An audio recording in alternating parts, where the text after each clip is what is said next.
Everyone. Good morning, everyone. Morning. Thank you. I am Rosa Ortiz, and I am the chair of the Strategic Planning Committee. I would like to call to order the April 8th meeting of the Committee of Strategic Planning and Service Delivery. Good morning, So, everyone. Jack, can you please call the roll? Morning. Thank you. Chairman, Director Ortiz, Here. Director Raquel, Present. Chairman Barclay. Here. Director Ortiz, you have a quorum. Thank you. First order of business is the approval of the June 11th, 2025 committee minutes. May I have a motion to approve? So moved. Chairman Barclay. Second. It's been moved by Director Raquel, seconded by Chairman Barclay, that the minutes from June 11th, 2025 be approved as submitted. We'll take a roll call vote. Director Raquel. Yes. Director Ortiz. Yes. Chairman Barclay. Yes. Motion passes. Thank you. Our next order of business is the review of an ordinance authorizing the implementation of an extension of bus route number 10, Museum of Science and Industry, implementation of year-long bus service, and renaming to number 10, Obama Presidential Center, Museum of Science and Industry Express. Molly Poppy. Good morning, directors. Good morning.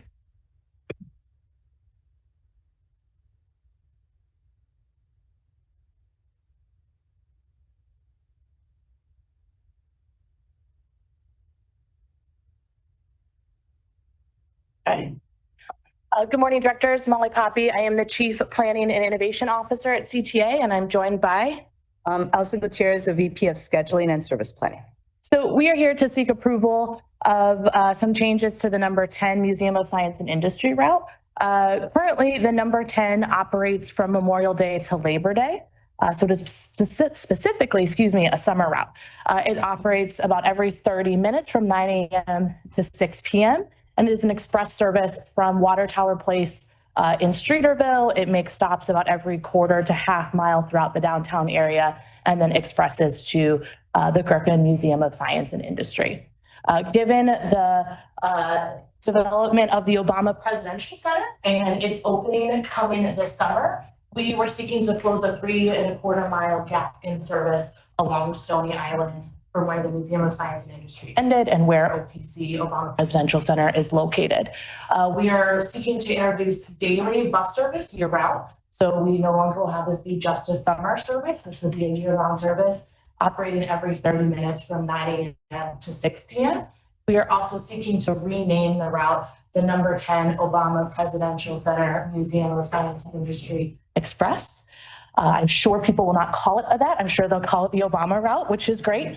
We are estimating that it will drive about 150,000 additional riders, which is tripling the current ridership on the route, which does about 50,000 rides a day during the summer. So with that, I'm going to pull up the service that we have right now throughout the area so that I can show how this number 10 extension fits within the whole, because there is a lot of service throughout Obama Presidential Center, and want to make sure that we can all talk about how this is really an investment in service along Stony Island, but we do have consistent service throughout the community area.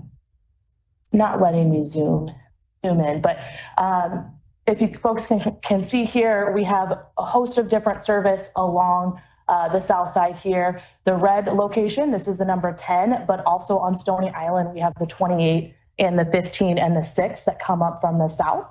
And then we also have east-west service along the 55, the 63, which is 10 minutes frequent network. So this provides 10 minutes or better service connecting the east and west sides there on the south side and connecting to the green and red line. And then we also have Metro Electric District, which is undergoing some significant rehabilitation of the University of Chicago station, which will help service Obama Presidential Center.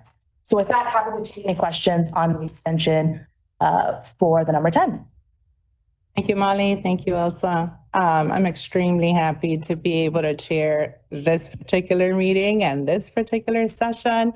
I think our ability to service the OPC and all the great benefits and assets that that's going to bring to to our entire city is absolutely phenomenal. So thank you for making that change. I'm excited to see that as a year-round service and a lot more frequency, and just helping connect a lot of our South Side assets together. So thank you for that. Anyone else have any questions or comments? Yes, congratulate you and the team on getting this done. This is not easy to expand service. And I'm as excited about this route as I am about the 10-minute frequency and for people who take the 55 and the 63. So well done there. Two, couple questions. One is, how is the center accommodating space for the increased number of buses that are going to stay there for a minute waiting for people, et cetera? How is it going to advertise it to inside of the center? And what has been the role of CDOT facilitating this? Yeah, so I'm going to take them in reverse order, if that's okay. So CTA has been working with the Chicago Department of Transportation, RTA, and Metra to do wayfinding throughout the community area to make sure that there is some uniform, consistent signage throughout that community area, directing folks from transit to the Obama Presidential Center and from the Obama Presidential Center campus to transit. So there's going to be a lot of wayfinding and signage that CDOT has been coordinating with all of us so that it's easy for visitors and residents alike to understand how to move around the campus and how to access the service.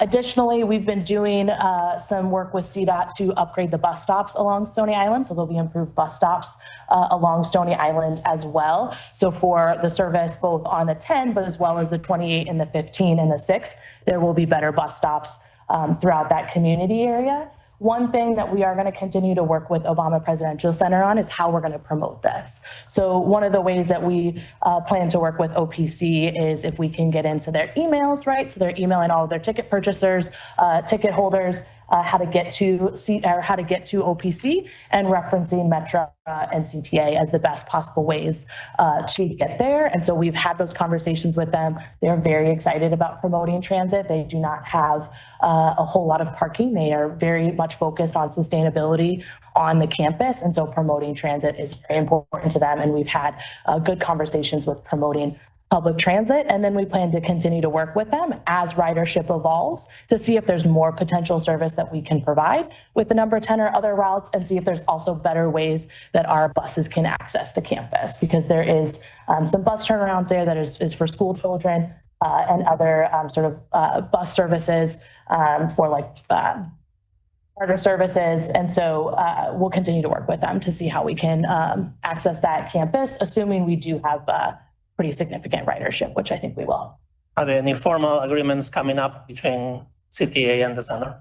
Potentially, yes. We are working with them on some additional changes as well. But I think this is a critical piece of this effort so that we can make sure that we have the signage in place. We have to do all the updates on the buses to make sure that they'll be able to announce the stops. So that is why we're taking this right now. But I do anticipate we'll continue to have conversations with them and potentially have more for the board later on this year. And again, the dates for the new route and the signage, the new. Yeah, so the signage is going to start going in. I believe some of it is in already, if I'm not mistaken. Is that right? No, the signage is still. The signage is still being fabricated. Still being fabricated because the first date is Memorial Day. Yeah. So we'll start putting it a couple of weeks before. But the Obama Center doesn't open until June 19th. And so it's a little bit in advance so that people are aware, know the route is going there, even though the center's not open. So that signage will line up with the Memorial Day weekend, which is that Saturday. And just to be in good terms with everyone there, will it slow down sort of Cottage Grove traffic one way or the other in terms of where the bus stop is going to be located? No, it's going to run on Stony Island, so it shouldn't slow it down. Stony Island has some decent width there, and we have other bus service, so I anticipate we'll be fine. And then we're going to lay over at the YMCA on 64th and Stony Island.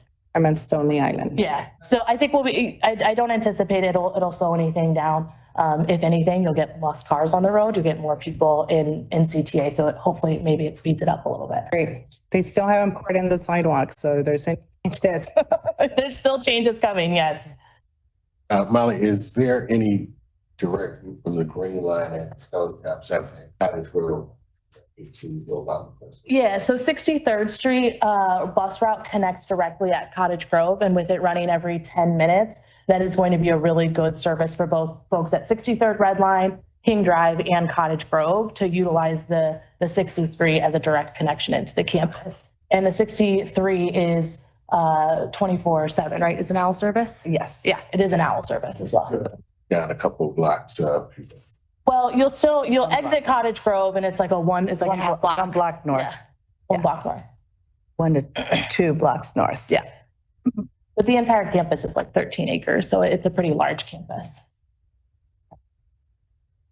Any other questions or comments? There's going to be increased service on 63rd, 55th, coming from the west to the east. At this point, with the frequent network and running 10 minutes or better, which we started last spring in 2025, we have really good consistent service on those two routes. We will continue to monitor ridership, and it will be a good day for us if we're required to add more because of crowding. But right now, with a 10 minutes or better service, we don't anticipate crowding conditions, and we see this as a frequent access and should work for the attendees. Yeah, I would add, we are going to monitor that service at the beginning and then throughout to get a sense of if we need to readjust, whether the 10 or the other routes.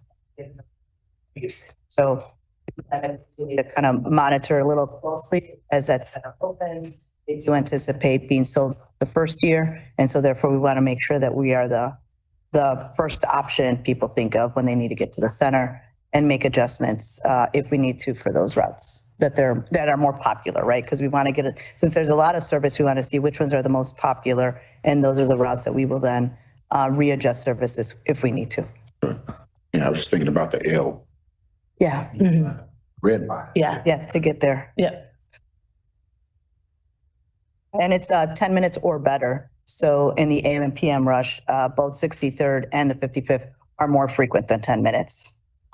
They're, I think, at a 6-minute, 8-minute frequency. So it's in the peak. We just don't go wider than 10 minutes from 6 in the morning to 9 PM. So that's kind of the time where the center is open as well. Any other questions? Thank you. Thank you. I have a motion to place this ordinance in the omnibus for board approval. So moved. Second. It's been moved by Director Rakeo, seconded by Chairman Barclay, that the ordinance be placed on the omnibus for board approval. We'll take a roll call vote. Director Rakeo, Yes. Director Ortiz, Yes. Chairman Barclay. The motion passes. Thank you. Since there is no further business to come before the committee, may I have a motion to approve the omnibus and recommend the omnibus for board approval? So moved. Second. It's been moved by Director Rakeo, seconded by Chairman Barclay, that the omnibus be put before the board for board approval. We'll take a roll call vote. Director Rakeo, Director Ortiz, Yes. Chairman Barclay. Yes. The motion passes. May I have a motion to adjourn? So moved. Second. It's been moved by Director Rakeo, seconded by Chairman Barclay, that the meeting be adjourned. For strategic planning and service delivery, we'll take a roll call vote. Director Rakeo, Yes. Director Ortiz, Yes. Chairman Barclay. Yes. The motion passes. Just say meeting adjourned, it's not me. Huh? Say meeting adjourned. Being adjourned.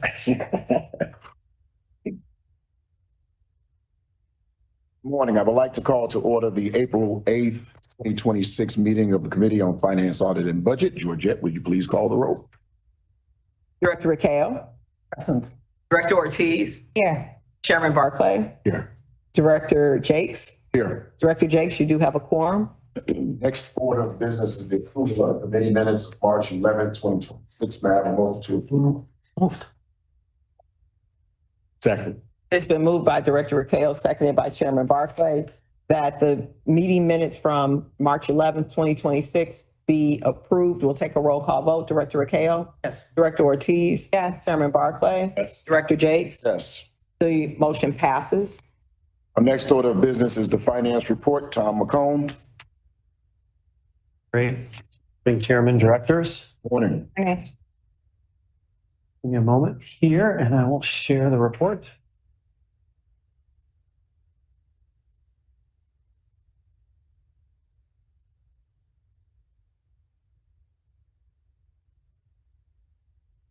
go. Okay, so this is the financial report for the month of February. So we're going to start with system generated revenues. You can see here fair and pass total coming in right at the budgeted level. So good to see that because we had anticipated some growth in that line. And you can see compared to February of 2025, we are seeing growth. So this is the financial revenue. That's slightly offset by the non-fare box revenue. As anticipated, we are receiving less investment income this year. In February, we received a little bit less than we had anticipated. So we're short about 500,000 off of what we anticipated for February. You can see though, as I go to the year-to-date number here, that's kind of made up for. So we're only short $100,000 versus what we anticipated year-to-date at this point. So coming in kind of right where we want to be, generated revenue side of things through the first 2 months. On the expenses side of things, again, looking here at February, I mentioned last month that you were going to see some timing because you saw some negative variances in January. You are seeing some of that here with some positive variances on some of the expense categories, notably material and other expenses that are a part of that. Fuel is coming in slightly negative to budget. As you know, we are seeing rising fuel prices, but we are mostly protected because of the hedge that we have in place for our fuel purchases. We're 75% hedged against our anticipated fuel prices. We will still be slightly negative to budget because of the 25% that is unhedged, but that's more than going to be able to be absorbed with our utility lines, including power. So we'll be able to absorb that because we do have a sufficient amount of our fuel hedged. We're anticipating that on a monthly basis, when you see this next month, we'll have saved over $1 million because of that hedge that we have in place. Obviously, fuel prices are pretty volatile right now, so it's good to have certainty around what we're expending going forward. So year to date, rolling those 2 months together, you can see bottom line total operating expenses, 1.6 million, favorable to budget. As I mentioned, kind of right where we want to be through the first 2 months of the year, tracking to that budgeted level. Security services is going to continue to run unfavorable to budget and ahead of budget as we put in place our security plan. And we'd look to put in place an amended budget to account for some of those additional expenses here in a couple of months. On the public funding side of things, we did get final results for 2025. So we're going to close out 2025 here with the final public funding results here, which continue to come in strong through the fourth quarter of the year. I think in our forecast, we had anticipated maybe a little bit of softness in the fourth quarter. We didn't see that. So we continue to see robust sales tax revenues coming in. So we anticipated they'd be ahead of budget, but this is even ahead of our forecast by close to $30 million. So sales tax, the associated PTF, and even the real estate transfer tax performing really well last year. This year so far, some preliminary results here. As you can see, we don't have sales tax results in yet. Coming in right at the budgeted level, we do anticipate we're going to be coming in much closer to the budgeted level this year on the public funding side of things. Then on the commodity side, as I mentioned, we've forward purchased 75% of our fuel purchases. That's all that we anticipate doing for this year. So we've got all that locked in. Hopefully we'll see prices come down here as we get towards the middle and second half of this year for next year. And we'd look to make some of those purchases for 2027. But right now, everything's sort of stable on the utility purchase side of things. That concludes my update for the month of February. Happy to answer any questions. God, I haven't answered everything from yesterday. Thank you. We'll take questions from other members of the board. Director Rakeo. Yeah, I wanted to go a bit deeper into the purchase of security services because there's been a 33% increase in our departure from the budget. I appreciate the amended budget coming up, but these are significant numbers. Couple of things. One is we are also reviewing today a contract for purchase of 32 cars for policing purposes for $2 million. Is that included in this amount? That's beyond the capital budget. So that'd be sort of a grant on the capital side of things. So it's not included in this amount. So there are additional security costs coming from different pots of money, including capital. Correct. There are capital funds, standard purchase of vehicles for the security force. Got it. And from out of this 8.8 or almost $9 million for February in security services, how much of that goes to Chicago Police Department? How much of that goes to private security firms and how much goes to other types of security? The majority of it goes to the Chicago Police through the voluntary special employment program, where we have the police coming through on a voluntary basis, working on overtime to support the system. The second biggest expenditure is the canine forces that are part of that, followed up by private security forces, other unarmed guards that are either on the system or protecting our facilities, so employee parking lots, also our warehouse and other facilities. And then there's a smaller amount that's voluntary programs that we have with suburban police forces. I don't have the specific breakdown right now. I can tell you that the majority of it, so over 50%, is the Chicago Police VSEP program, but I can get you that specific breakdown. So more than 50% is CPD. Yeah. And if and when we get transit ambassadors and other types of folks providing customer service and excellent in service and possibly some safety, would that come out of this pot of money, or would that be different? Traditionally, so it would depend a little bit on whether or not they are on staff employees or whether or not they're contracted for. This line is entirely contracted for services. So there's no labor force in here.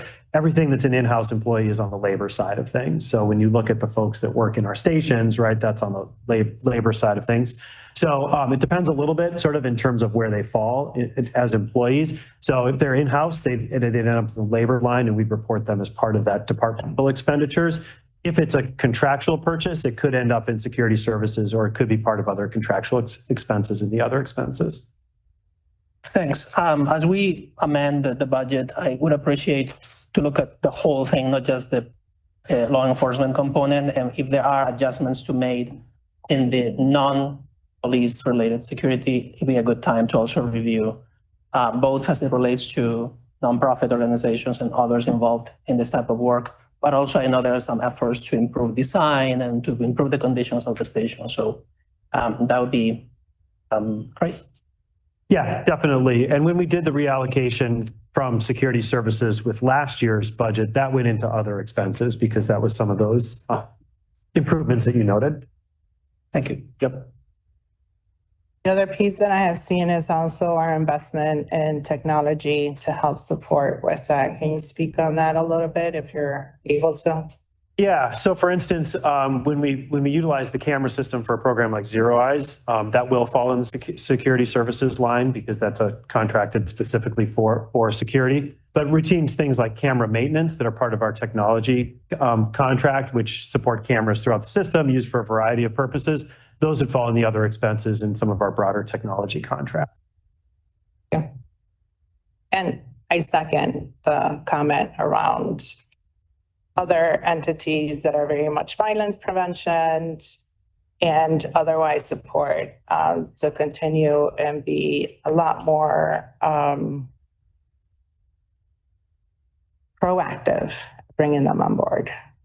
Yeah, and I'm happy to provide those details as we get closer to that amendment as well. As we've asked before. So thank you. Chairman Barclay.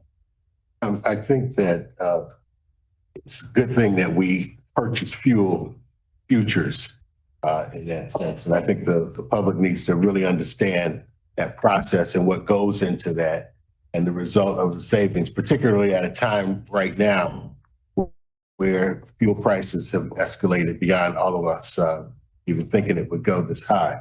Can you elaborate just a little bit about that process?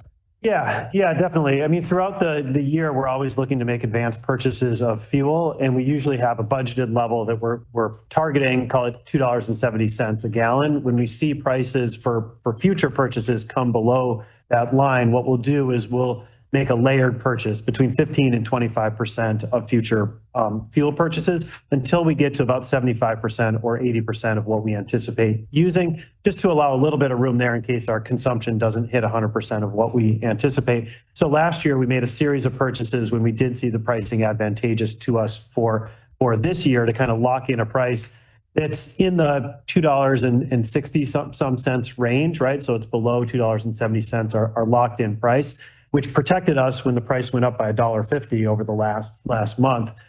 prices remained at that escalated level, we'd be saving $12 million because we have this advanced purchase in place. So like I said, it provides not only budget certainty, but in times like this, when we have sort of highly variable pricing, can provide protection when prices escalate suddenly. Thank you. Yeah. Director Jakes, there are no further questions. Agenda item 4 is the review. Is this where we're going now? Yes. Okay. Agenda item 4 is the review of an ordinance authorizing an amendment to a co-promotional agreement with the City of Chicago, Department of Fleet and Facility Management. Tom McCone and Stena Fish. Great. Thank you. This is the first of 3 ordinances that we're introducing. So this has to do with our agreement with the city's Fleet and Facilities Management Department. In July 2025, the board approved a co-promotional trade agreement between the CTA and the city's Fleet and Facilities Management Department, otherwise known as 2FM, with a total trade value of $392,952.50. A variety of city departments utilize the co-promotion to promote their messages to CTA customers. 2FM has exhausted the original trade value and requested an amendment to add additional value. Historically, 2FM has traded CTA access to static advertising panels on JC2Co bus shelters. These panels are expensive for CTA to print, and that has limited CTA's ability to utilize the space provided by the co-promotion. For this amendment, 2FM has expanded the elements it is offering CTA in the trade. This amendment adds an additional $211,047.50 in trade value to the agreement for a total value of $604,000. CTA will continue to provide unsold car card space on bus and rail vehicles. In addition to the trade of available space, 2FM will provide CTA with printing, installation, and ad space on 300 static bus shelter panels, access to the city's digital advertising network, including the digital bus shelter panels, city information panels, digital billboards, and loop link stations for up to 6 campaigns, and up to $10,000 in additional printing services. These are new services included in the trade and help reduce CTA's cost of utilizing this available space. This amended co-promotion expires on July 9th of this year. Happy to answer any questions. I don't have any questions. Chairman Barclay, Questions? Director Ortiz, No questions, thanks. Director Rakeo. No questions. And now I have leave to place this item on the omnibus for board approval. So moved. Second. Director Jakes, you may now, it's been moved by Director Rakeo, seconded by Director Ortiz, that this item be placed on the omnibus for board approval. We'll take a roll call vote. Director Jakes? Yes. Chairman Barclay? Yes. Director Ortiz? Yes. Director Rakeo? Yes. Motion passes. Director Jakes, you may now proceed to agenda item number 5. Agenda item 5 is the review of an ordinance repealing ordinance number 013-63 related to advertising on CTA property and adopting a advertising policy and guidelines. Tom. Great, thank you. To present for your consideration an ordinance that updates CTA's policy regarding advertising on our system. The current policy was approved by the board in 2013. The goal of the updated policy is to increase revenue opportunities for CTA and to clarify the policy for advertisers. CTA has a commitment to increase system-generated revenue to support ongoing operations and improve our recovery ratio. Advertising revenue is the second largest source of system-generated revenue behind farebox revenue. This recommendation will help increase system-generated revenue. The updated policy makes the following changes to advertisements for alcohol. First, it removes the geographic restrictions along the rail system while maintaining the restriction on stations with high student ridership. Second, it increases the cap on the number of train wraps by 15 to a limit of 3.6% of the current fleet. Third, it introduces a comparable cap on bus, allowing up to 75 wraps or 3.8% of the current bus fleet. And finally, it adds a restriction on advertisements on buses from garages with high student ridership, matching the restriction that exists on rail. The change to the geographic restriction matches the city's updated policy. These changes to our advertising policy are expected to increase revenue to CTA by $300,000 annually and bring CTA's policy into alignment with the other service boards, the City of Chicago, and a number of major U.S. transit agencies, including New York, Washington, D.C., Philadelphia, and Boston. CTA will retain several existing restrictions on alcohol advertising and add a new one.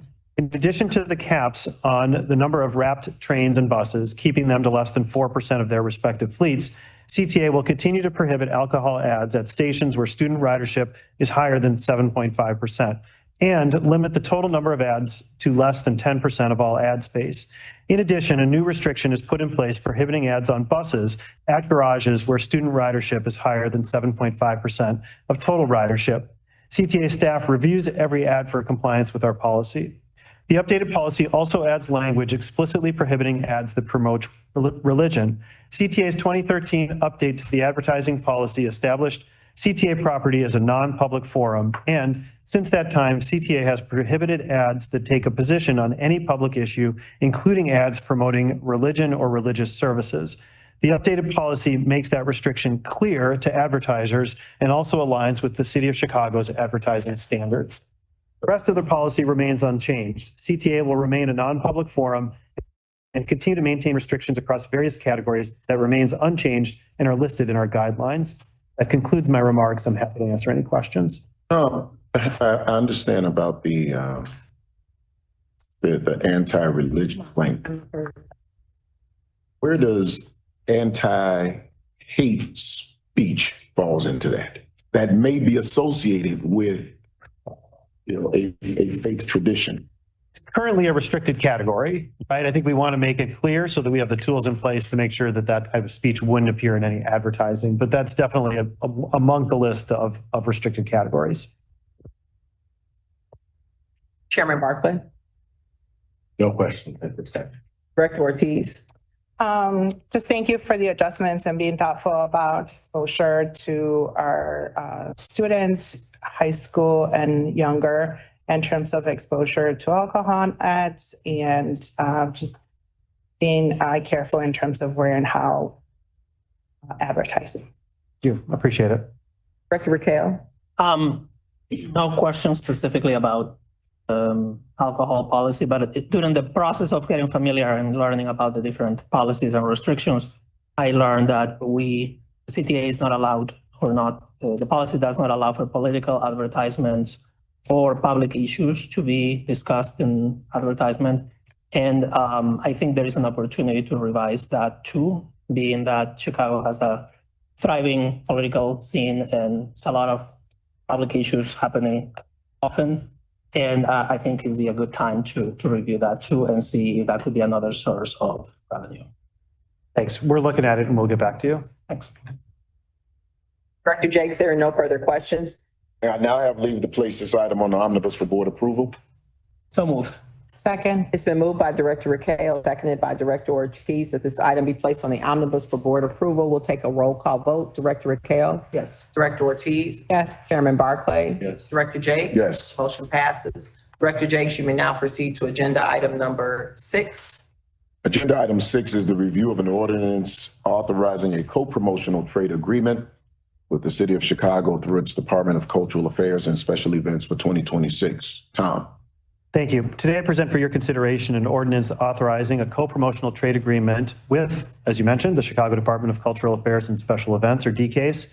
CTA and DCASE have been co-promotional partners since 1992. The total value of this year's co-promotional trade is $807,500, which is unchanged from the previous 2 years. CTA will provide DCASE with unsold car card space on bus and rail not to exceed the trade value. In exchange, DCASE will promote CTA as the best way to get to 15 DCASE-sponsored special events throughout the year. Specifically, DCASE will provide CTA with transit information and links on special event web pages, promotion of CTA on social media, inclusion in e-newsletters and email blasts, on-site signage at events, access to capture promotional footage at events, and space for the CTA Community Connections bus or other activation at events, including the Air and Water Show and the Taste of Chicago. That concludes my remarks. I'm happy to answer any questions. No questions, Tom. Chairman Barclay. No questions. Director Ortiz. No questions. Director Raquel. No questions. Director Jakes, there are no further questions. I now have leave to place this item on the omnibus for board approval. So moved. Second. It's been moved by Director Raquel, seconded by Director Ortiz, that this item be placed on the omnibus for board approval. We'll take a roll call vote. Director Jakes. Yes. Chairman Barclay. Yes. Director Ortiz. Yes. Director Raquel. Motion passes. Director Jakes, you may now proceed to agenda item number 7. Agenda item 7 is the review of an intergovernmental agreement with the city of Chicago through its Department of Transportation for Infrastructure Improvements. Bill Mooney. Morning, Bill Mooney, your Chief Infrastructure Officer. Staff recommends approval of an ordinance authorizing an intergovernmental agreement with the City of Chicago through the Chicago Department of Transportation to implement street and transit infrastructure improvements, including planning, design, and construction. CTA and CDOT have previously entered into a similar intergovernmental agreement in 2021 to implement infrastructure improvements in order to improve bus reliability and intend to continue their collaboration through this agreement. The IGA will allow for certain street and transit-related infrastructure improvements called modifications, including continued infrastructure investments in bus service reliability and pedestrian safety improvements, as well as commitments for work related to the Red Line Extension agreement project. Under the agreement, CTA will reimburse the city for the expenses incurred in planning, design, and completion of such modifications. The agreement is for a 5-year term with 3 additional 1-year options and includes a not-to-exceed value of $28 million. I'm happy to take any questions on this item. Any questions, Bill? Chairman Barclay. No question. Director Ortiz. No questions. Director Rakeo. So just curious, so CTA pays CDOT to make these changes. We reimburse them for their costs that they've incurred, yes. They pay for it. Yes. These are improvements that we've requested they make on our behalf. And what are some examples of that work that people could recognize? Sure.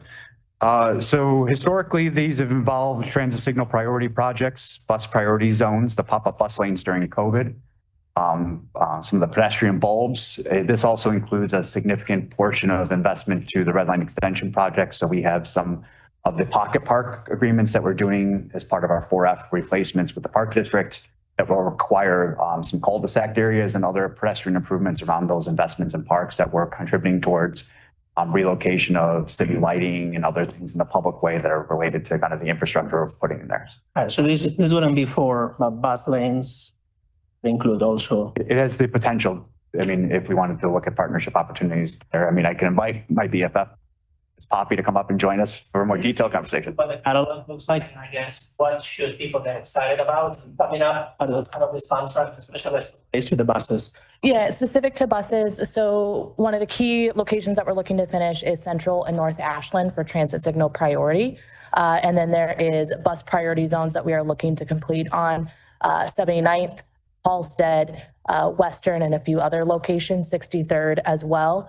And then longer term for the bus priority corridor study, there are 6 locations, 6 corridors we're looking at, and this would help support that on Western, Fullerton, Cottage Grove, Pulaski, and the 55 Garfield. Got it. So a big chunk of this is going to be to implement the Better Streets for buses. Yeah, it's part of, this is all supports Better Streets for buses. CDOT pays for some out of their own budget. We also then help support it as well. It is a partnership that we have in funding that type of work. Got it. And once these are in place, including the green space too, that is separate, the maintenance of that, do we pay for that or does CDOT pay for that? So the cul-de-sacs and the investments of the CDOT assets that we're driving with Red Line Extension, they ultimately own, as do the pocket parks that we turn over to the park district for their ownership. Sorry, who's covering the maintenance? Chicago Department of Transportation. They will. Yep. Thanks. Director Jakes, there are no further questions. May I now have leave to place this item on the omnibus for board approval? So move. Second. It's been moved by Director Rakeo, seconded by Director Ortiz. If this item be placed on the omnibus for board approval, we'll take a roll call vote. Director Rakeo. Yes. Director Ortiz. Yes. Chairman Barclay. Yes. Director Jakes. Yes. Motion passes. Director Jakes, you may now proceed to agenda item number 8. 8. Agenda item 8 is the review of an intergovernmental agreement with the city of Chicago through its Department of Transportation for land management and natural resources service. Bill. Staff recommends approval of an ordinance to enter into an intergovernmental agreement with the city of Chicago through CDOT to implement land management and natural resource services, including installation and maintenance within the service area limits through its Green Corp Chicago program. CTA desires to make its stations and terminals welcoming spaces for its customers and believes the inclusion of landscaping improves the customer's experience and its relationship with the neighborhoods. Green Corp Chicago is the City of Chicago's green industry job training program for individuals with barriers to employment. The program aligns with the CTA's mission to improve public spaces while promoting opportunities for individuals to be prepared for employment through practical field experience and technical training. The agreement allows CTA to request CDOT to undertake certain land management and natural resource service tasks and reimburses the city for expenses incurred, including planning, design, completion, and ongoing maintenance of such installations. The agreement is for a 5-year term and includes a not to exceed value of $1 million. I'll be happy to take any questions on this item. No questions, but I do want to commend you and others who are very intentional on making sure that those who have difficulty finding employment, whether it's through just folks not hiring or, reentry. CTA does a marvelous job with that. So I just want to commend you and Pablo and others on that. I don't think we talk about it enough. I think the compliment really is to leadership, starting with President Carter, acting President Learson, and their commitment to the dollar going beyond the direct infrastructure investment, and it's cascade down to impacts on communities in the long term. Good. Chairman Barclay, No question. Director Ortiz, No questions. Director Rakeo. So I got really excited when I heard that part of the improvements coming up are going to include greening our stations above and beyond what's already there. So is this including some of those additional green spaces that can contribute to safety and security and all those things? Yes, sir. And how are we determining where to start? So we are working through the first round of refresh and renew. We'll talk a little bit, hopefully, about during the construction report today with this year's program of the 29 stations, 14 bus turnarounds. So we're looking at a subset of those stations to kind of go out with our pilot locations. We have had some preliminary conversations with Green Corp's program, identifying locations that we feel like have strong opportunities for sustainable investment there. We have unique operating environments. Oftentimes under structure becomes a very challenging point to support growth. And so they've been looking at kind of areas that we see as that curb appeal, that walk up appeal, where we can make those types of investments, where we have landscape to be available space that we can improve upon and things like that. So the first kind of round we're looking at 9 or 10 stations right now. And as we kind of finalize the feasibility of that assuming the board gives us the authority to move forward, we can start advancing that in the upcoming months. We'll talk more in detail about those opportunities as we identify those specific stations. You can keep your voice up. You keep your voice up. Sure. So just to clarify, this is being folded into the refresh and renew program? Yes, sir. It's part of the expansion of the refresh and renew program. I anticipate that's the location to Director Requejo's point. It'll be on an equitable lens so that we understand where those 9 or 10 different locations will be. I know we do that often. I just want to reiterate that. Without a doubt, Director. Thanks. Director Jakes, there are no further questions. May I now have leave to place this item on the omnibus for board approval? So moved. Second. It's been moved by Director Rakeo, seconded by Director Ortiz, that this item be placed on the omnibus for board approval. We'll take a roll call vote. Director Rakeo? Yes. Director Ortiz? Yes. Chairman Barclay? Yes. Director Jakes? Yes. Director Jakes, the motion passes. You may now proceed to agenda item number 9. Agenda item 9 is the review of an ordinance authorizing an intergovernmental agreement with various City of Chicago departments to create a bundled fare product. Divvy. Ali and Nicholas. Morning, directors. Molly Poppy, Chief Planning and Innovation Officer, and I'm joined by Nicholas Crone, Vice President of Fare Systems. we are here to seek approval of the intergovernmental agreement for the Chicago Transit Authority and various City of Chicago departments for the creation of the Divvy Ventra promotional program. This IGA allows CTA and our partners to launch a promotional pass product whereby transit riders can get a $5 Divvy credit following the purchase of a 30-day CTA PACE pass. Just a few details on the program. In order to receive the credit, transit riders will sign up for the bundle via the Ventra website, and then they can make a purchase of a 30-day CTA PACE pass through any of the Ventra sales channels, website, mobile, even going up to a Ventra TM at the rail stations. Following the purchase, customers will be emailed a promotional code for $5 in Divvy value that they can redeem in the Divvy or Lyft app. They can use that $5 for pedal bikes, for e-bikes, and even scooters. Just a few important points for riders that are looking to participate. The promotion is only available to non-Divvy annual members, so you can't be a Divvy annual member to participate, and customers must be registered Venture card holder in order to participate as well. CTA performed the development work tied to this effort with Cubic Transportation Systems, and CDOT is providing the 20,000 credits at $5 a piece for a total value of $100,000. I would be remiss if I didn't say this promotion has been the culmination of years of hard work amongst the CTA team, the CDOT team, the Divvy Lyft team, and the Ventra team. So I want to thank everyone involved. This has been years of collaboration, and we're all really excited that we finally have gotten to this point. Last note is the program is expected to go live end of April following the board's favorable approval. With that, we're happy to take any questions. No questions. Thank you. Chairman Barclay, No question. Director Ortiz.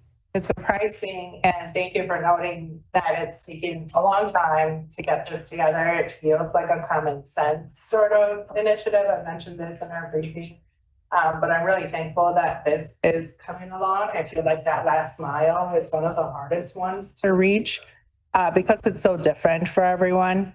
So I am glad to see this. I'm excited to, again, just promote as much as possible so that everyone can know about the program and know the type of partnerships that are being kind of put to place. So thanks. Director Rakeo. So one clarification, people who already are getting their 30-day pass every month are eligible to this? Yes. So like if you have a 30-day pass auto load, you can sign up, and when that auto load is triggered, you will get the credit. So it's not for any current purchases of 30-day passes, but any new purchases of the 30-day pass once we go live. And that is true also for those folks that do auto load. The new people who want to buy it and existing people. Correct. Yep. Loaded. New and existing will all be eligible for this program. They just have to be a registered Ventra card user. Perfect. And I want to join the commendations for the inordinate amount of work that went into this, and especially for the collaboration with multiple agencies, including CDOT and Department of Environment, a few others. So, and that's the kind of foundation we're trying to create here. And so to me, this is fantastic. And also, we've done all this for this $100,000 credit. So how are we building from this to more and better? Yeah, so part of the work that we did, this development work, we can then leverage it for other partnerships as well. So after the $100,000, if CDOT wants to continue this with the city, we can do that. Or if there's a different mobility provider that wants to do a different credit, we can leverage that work. So that's part of what we did, is trying to not make this just a one-off, trying to put in the piping and the framework so that we can continue to do this. So I think that's really critical piece of all of this work, is how do we make sure that we are building integration opportunities that can be replicable throughout time.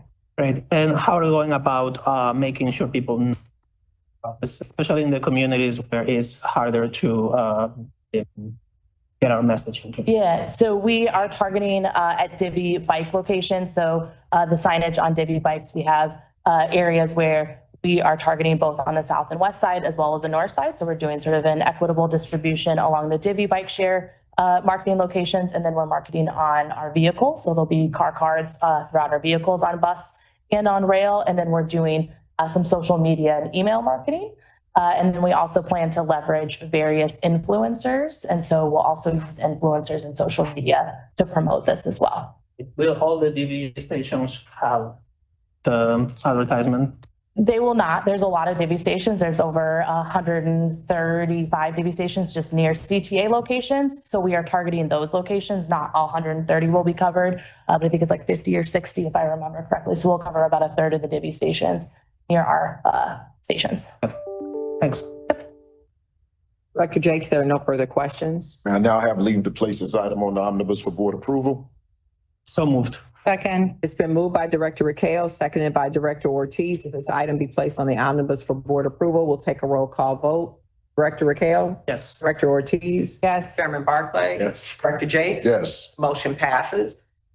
It's my understanding that agenda item 10 will be deferred until the May meeting for Finance, Audit, and Budget Committee. May I have a motion to defer agenda item number 10? So moved. Second. It's been moved by Director Rakeo, seconded by Director Ortiz, that agenda item number 10 be deferred until the May meeting.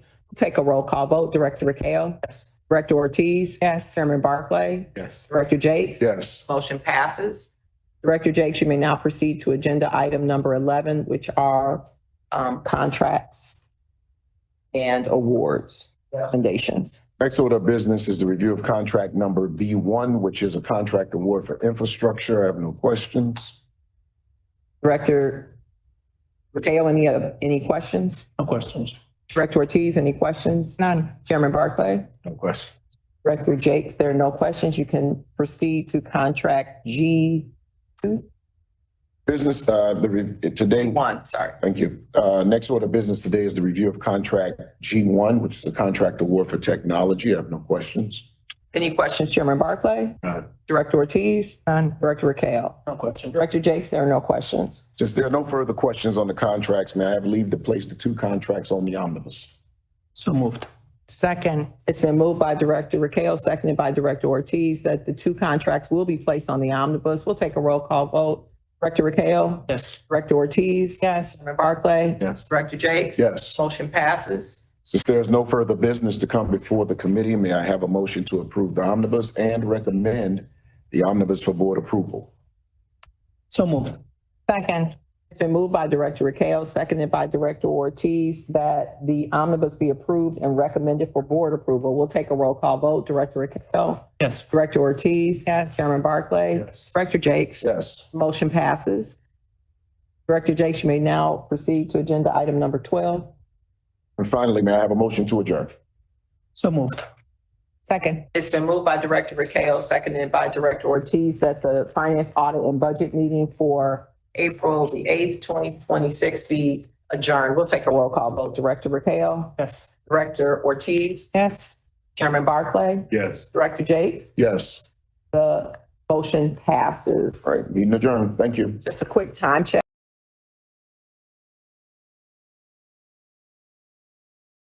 Morning. I would like to call to order the meeting of the Chicago Transit Board, April 8th, 2026. Georgia, please call the roll. Director Rakeo? Yes. Sorry. Director Ortiz? Here. Chairman Barclay? Here. Director Jakes? Here. Chairman Barclay, you do have a quorum. Next order of business is public comment. Georgette. Chairman Barclay, we do have 5 public comments for today. We have one that is holding, and that is Alderman Burnett. And I am trying to read, what does that mean? It's like in sign language. Does that mean go or does that mean stop? He's ready or no? We're ready. Okay. So, Alderman Barnett, can you hear me? Yes, I can hear you. Can you hear me? I can. Welcome to our meeting. We are ready to hear your public comment. You do have 3 minutes and your time starts now. Thank you. Good morning, Chair and members of the board. I'm here today with a simple message that it's time to build. We can't delay, we can't defer, but we have to build now because right now we have something rare. We have momentum, we have funding tools, and we have a window to act decisively. And that window will not stay open forever. I mean, particularly, let's look at what's happening on the west side. Fulton Market is no longer emerging. It's an established, expanding, accelerating, and growing market, and River West is growing right alongside it. Just beyond that, the United Center posed to be an anchor of a transformative project that will bring new generations of housing and job opportunities to the west side. The question isn't whether the growth is coming, the question is whether our transit system will be ready for the growth. Because of the growth without transit is congestion, growth without stations is missed opportunities, and growth without access limits who benefits. If we invest now, CTA can share and shape that growth. We can increase the ridership, we can reduce congestion, we can connect people to jobs, education, and opportunities. And we can finally make it easier to connect CTA with Metro, building a truly integrated transit system for the region. But it only happens if we start putting stations where people are and where they're going. And so my ask is the consideration of Green Line stations at Halsted, at Racine, in Elizabeth, and Western. as well as one I know has already been in conversation, but a pink line station at Paulina near the United Center.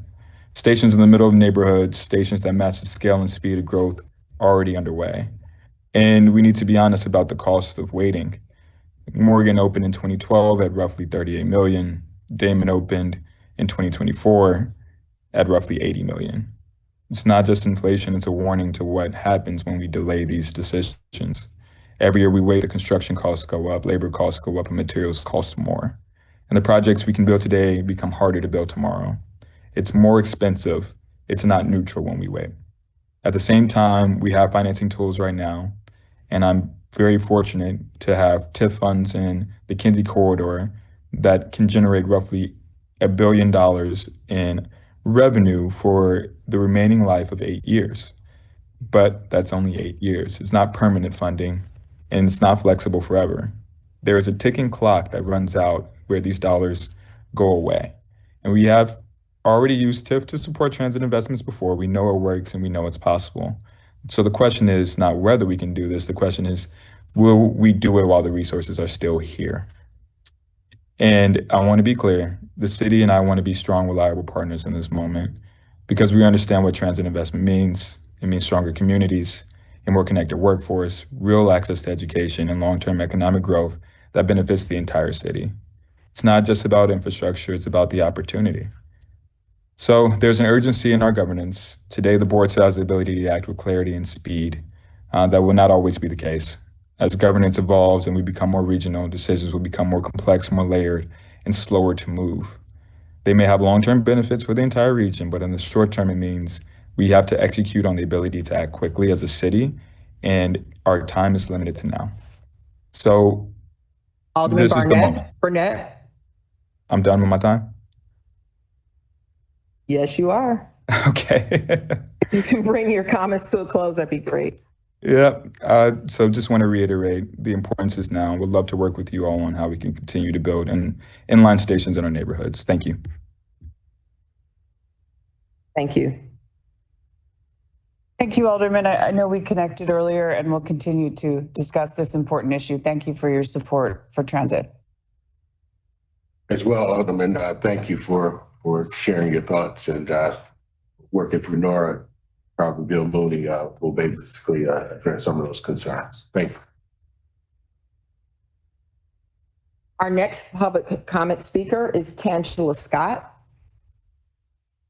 Yes, please. Welcome, Ms. Scott. Please have a seat. You will have 3 minutes. Okay. And your time starts now. Good morning, members of the board. My name is Tangela Scott. I'm here today to testify on behalf of my dear friend Raymond Harrison, who was murdered on the Pink Line this past December. Raymond wasn't just a passenger or a headline. He was a man of deep integrity. He was one of my best men at my wedding. He was a loyal friend, a devoted husband and father who worked hard every day to provide for his wife and his kids. Raymond was the sole provider for his household. He did everything a man should. He went to work, he supported his family, he trusted CTA literally with his life to get him home and everywhere else for that matter. Because the system failed to protect him, his wife and children are now facing a level of hardship that is unimaginable.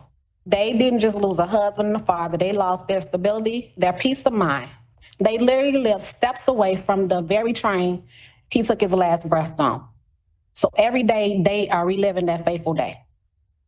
When we talk about transit safety, we are talking about the fact that a hardworking man was taken from his family that depended on him for everything. The resource that held that family together is no longer there. They will never have a normal day without him. Over the last year, CTA has seen violence, and it has become a daily fear for paying passengers, and you guys' own employees are being attacked by people. People are getting pushed on the tracks, stabbed, beat, robbed at gunpoint. And while we hear about the safety surges, the reality on the ground is different. Rider satisfaction regarding personal security has plummeted. Violent incidents on the Pink Line have left communities feeling abandoned. This is unacceptable. The residents of the city cannot commute to work without fear of never returning home. CTA needs to sign on every bus and train that warns passengers ride at your own risk because we are not liable for their safety. The measures currently in place are not working. We need more than just cameras recording our deaths. We need a visible, consistent presence that prevents these tragedies before they even happen. I'm asking this board to look beyond the spreadsheets, look at the bed. The raiment is no longer in. I am calling for immediate, effective security for the workers and families who keep the city running. Raymond Harrison deserved to grow old with his wife and see his children proceed in life successful. I am here to make sure his name is not forgotten and to demand you make this system safe enough so that no other family in this world has their world destroyed. Then you guys watch. Raymond Harrison may be just another incident to you all, but to us and his family, he was and is somebody. So I just want to ask today, I don't know if you can answer the question, what safety measures are in place to make your passengers and your workers more secure at work? And Ms. Scott, first of all, I want to thank you for coming today. Speaking about Mr. Harrison, I'm so sorry for the loss of your friend. I want to offer you condolences for his loss. You spoke very impactfully about his death and the larger issues, and I really appreciate you coming to the board to say that. Okay. Part of what I'm going to talk about in my remarks is some of our most recent work on security, because you're right, it has to be front and center. Right. So I'm going to share some of that information, but I also want to connect you with Eddie Winters on our security team who's in the room. And we can have an ongoing dialogue where you're updated on the latest work that we're doing in this area with police and other entities. Please do. And another thing, this happened in December. His wife and his daughter haven't heard anything from CTK, not even simple condolences, nothing. So this is our last chance to have our heard about Raymond Harrison. So it's just not pushed to the side. Absolutely. And I've already spoken with our acting general counsel and other entities in advance of you coming today to make sure you have all the information you need and that you hear from us with information that you need. And I'm going to make sure that happens. Okay, thank you. All right. So that concludes. Thank you. Thank you. Yeah. Thank you. Our next public comment speaker is Marquita Johnson. Marquita Johnson.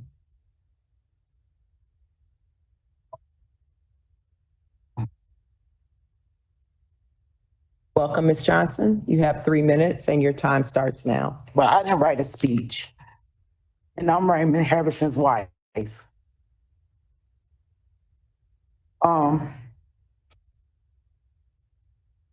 I'm now having to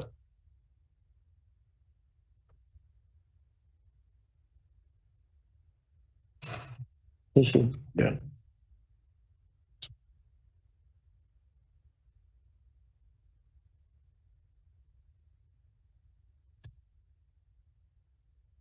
I just want to read from y'all page. Your safety and security is our top priority, always. The CCA and the Chicago Police Department are committed to providing a safe commute for customers and employees.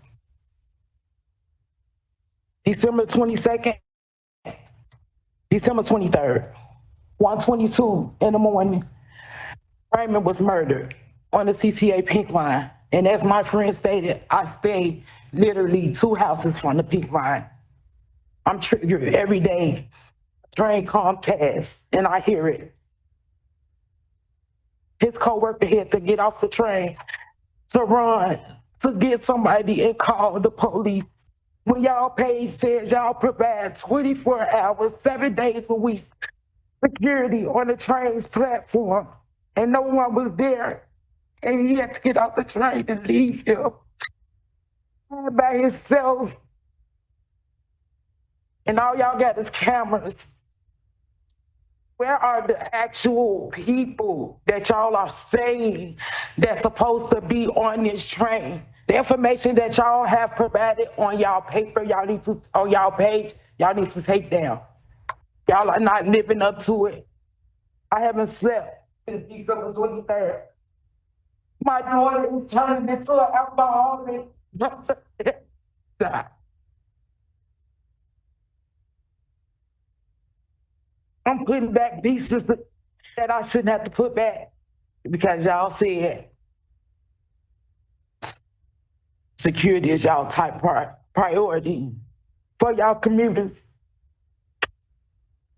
And it wasn't, and it isn't. Raymond was murdered December 23rd. Maybe 2 days later, somebody else was murdered. Or maybe 2 weeks after that, somebody else was murdered. I had to look at this every day on the news. I'm looking at this. People partying on the trains, smoking on the trains, sleeping on the trains. How is that safe for the people that just trying to get home to their families? That's all he was trying to do. That's it. And y'all care more about people that's on the train passing out from getting hot, that's making that choice. They making that choice. Raymond didn't choose to be murdered. He chose to get home to his family and he never made it because there wasn't security on the trains to handle the situation that he felt like he had to handle once the man came and approached him. Where was the security? And y'all say that y'all top priority is the commuters getting back and forth home, and it's not. I haven't slept since December 23rd. Do y'all know how much that plays back in my head? Do y'all know how much weight I'm losing, how bad I'm stressing, how bad me and my kids are stressing?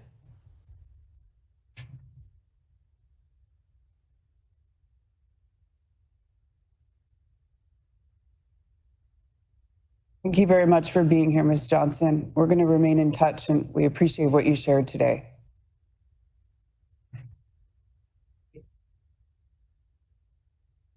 Our next public comment speaker is Shaquita. She don't want to speak. She don't want to speak. That's the daughter of Raymond Harrison. We call her here. Our last public comment speaker is Keith Kizell.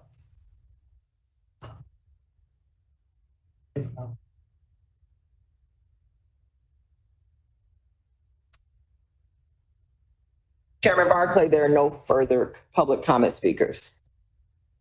Thank you. Thank you to all of our speakers this morning. Our next item is the third. I'm sorry. I can't go. Who is going to keep up with her? She and her family. Yeah. So I've already spoken with Sisavan this morning before the meeting with regards to any administrative aspects related to their case that they want any information on. And Eddie Winters from security is who I already designated to speak with them. And I believe they're connecting already outside. We're going to make sure that the breadth of their issues are addressed if other staff needs to reach out as well. No, I understand from a legal liability standpoint as a lawyer. But when we have these violent crimes like this, and she said no one ever connected with the family at all, and do we at least make some connection at times? I know we can't do it at every single instance. I understand that, but something that is so alarming to as loss of life. I'm gonna have to step away for a second. I don't know if that matches with quorum or not, but I just need a minute. So Chairman, there are instances where we do reach out. I've reached out personally to families before in deaths on CTA. We can look at having a more coordinated reach out in regards to issues on the system. My approach as the leader of CTA is the commitment to improving what we know needs to be improved on the system in terms of security. And that's been the driving force of so much of the last several months for exactly the reasons we've heard today.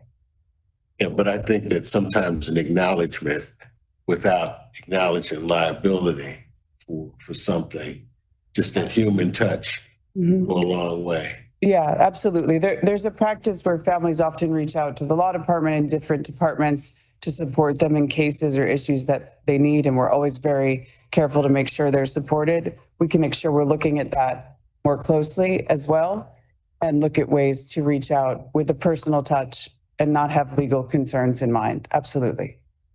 Thank you.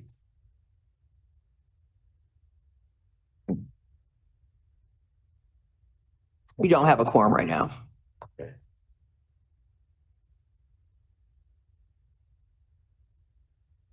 Perhaps Chairman Barclay may want to call a 3-minute recess. Yeah, we can do that. And we have a motion? So moved. Second? Second. It's been moved by Director Jake, seconded by Director Ricao, that the board will take a 3-minute recess. We'll take a roll call vote with no quorum. Director Ricao? Yes. Chairman Barclay? Yes. Director Jakes? Yes. Motion passes.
Before I begin, I just want to recognize that I just spoke personally with Ms. Johnson and Ms. Scott and Ms. Johnson's daughter, and we will absolutely keep them updated on all aspects related to their case and anything they're interested in. But I did express deep condolences to CTA for the tragedy that their family faced. And I want to thank them for coming and speaking so movingly on this important issue. Chairman, directors, over the past several weeks, we've been navigating certain well-publicized dynamics with the federal government. As you know, early last month, we submitted a revised security enhancement plan, which laid out increased resources and a holistic approach to the dynamic work that is occurring on our system. Following that submission, the FTA indicated that the funds that were at risk would not be withheld at this time.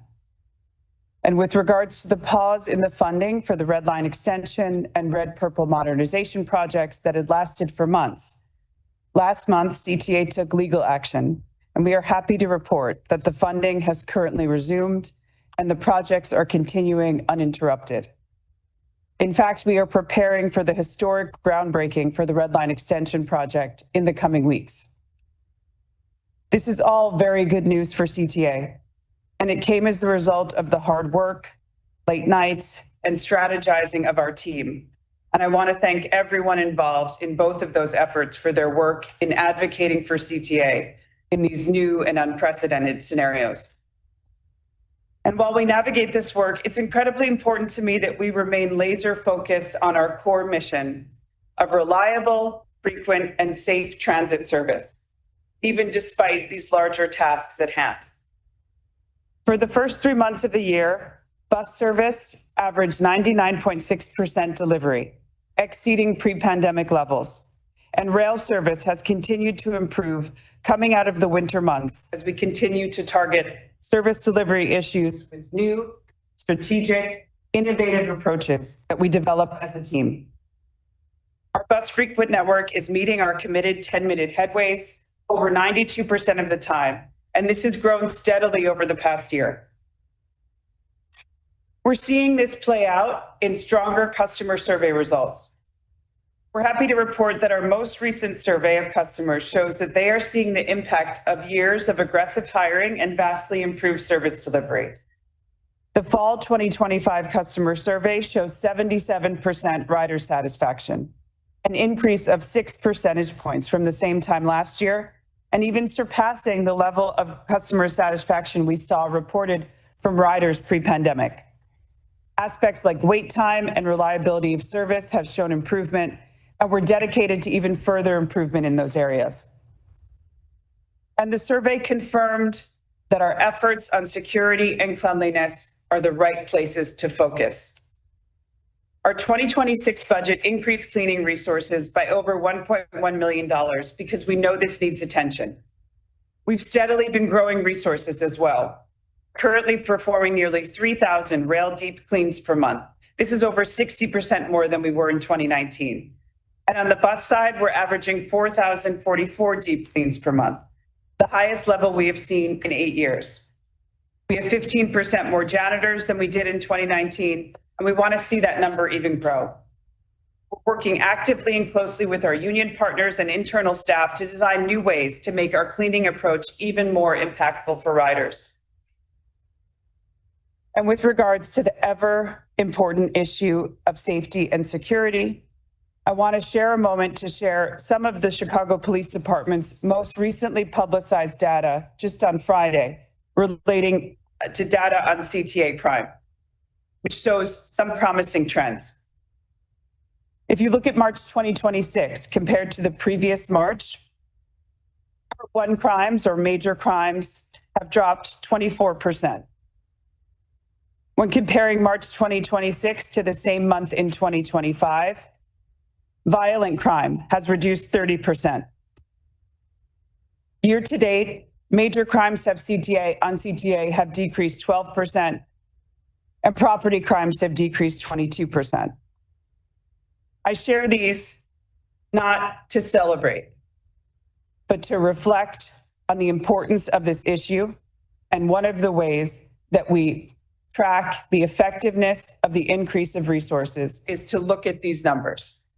And we do see the past month seeing an impact in terms of the strategic work that we're doing and the increased resources that we've been putting through over the past year. We've been headed in this more positive direction for some time as a result of 2025's strong focus on strategic, data-driven missions with the Chicago Police Department. Last year, we were closely tracking improved crime numbers on the red and blue line, in particular, as a result of the red line missions and blue line code of conduct missions. And these latest figures I cite are the latest outgrowth of the year-long commitment to close partnership and strategic deployment. And this work is coming from multiple angles.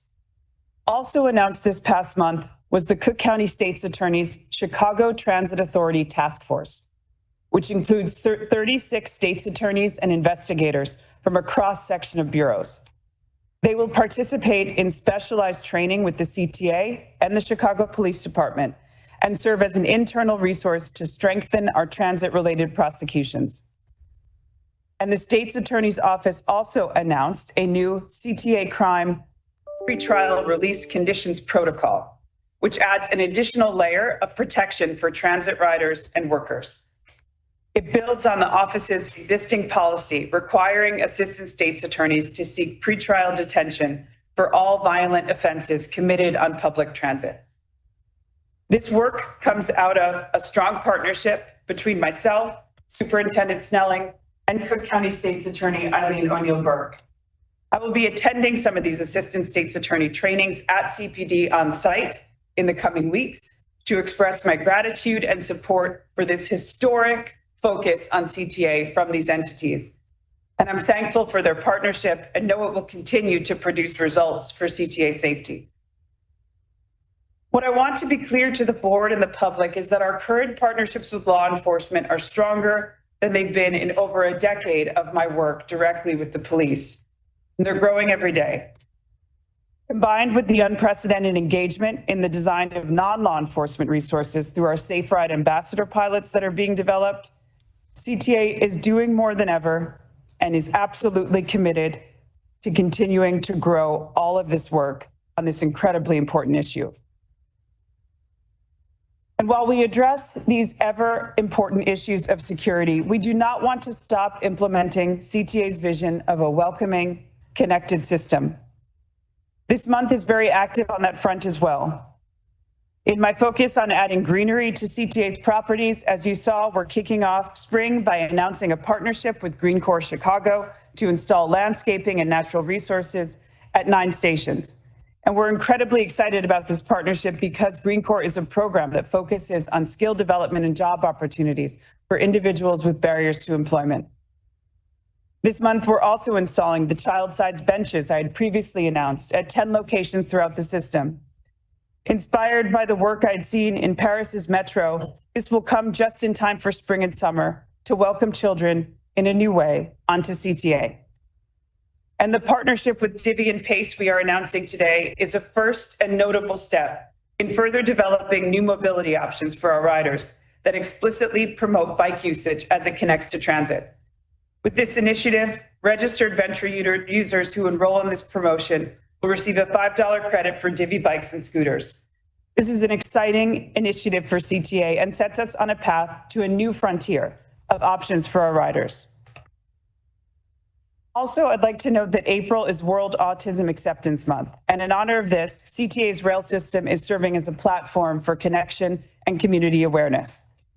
For the second year in a row, we have partnered with the Autism Transit Project, a nonprofit whose mission is to spread acceptance and awareness that people with autism are worthy and valuable parts of our society. Different, perhaps, but no less.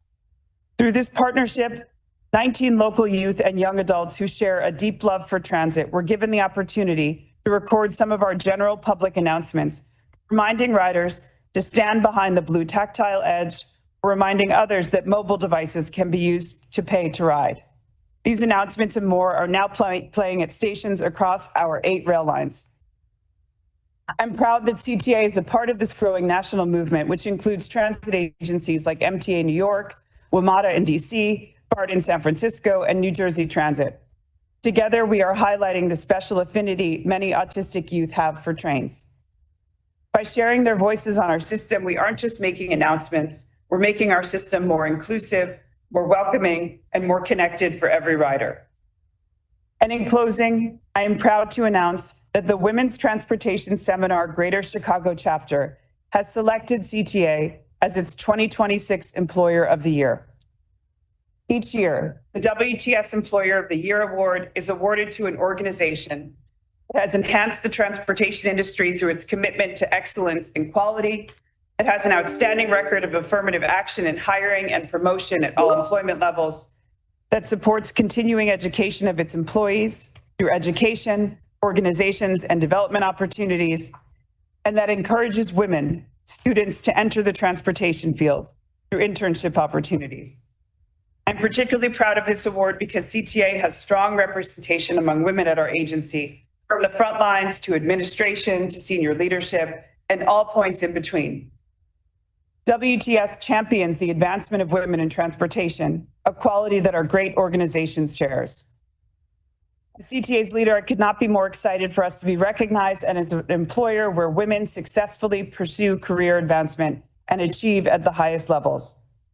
CTA will be formally recognized at WTS's 2026 awards banquet later this month, and we've also been nominated for the WTS International Award. That concludes my remarks for today. Thank you, Chairman. Thank you. I want to commend the team for your efforts of the revised security enhancement plan. The plan represents progress. Progress alone is not the destination.